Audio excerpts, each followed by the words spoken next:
မိဖို့ကြိုးစားခဲ့အဲ့ဒါရခက်တယ်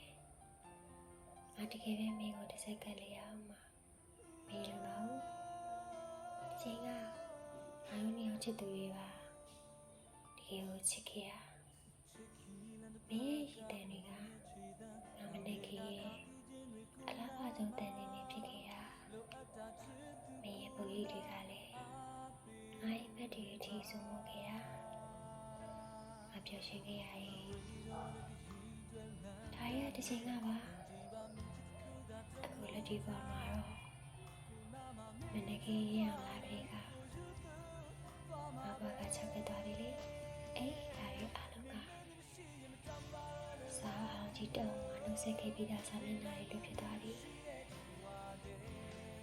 ညတတာနဲ့ပြကြလဲရမယ်ချိန်လေးထင်ပါရဲ့။ဒါပေမဲ့လည်းနိုင်ရမှာ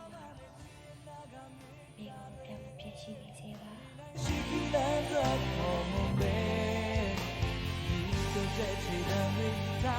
ရှိနေပါလေ။ကြည်လာတဲ့ချစ်နေသူ just your man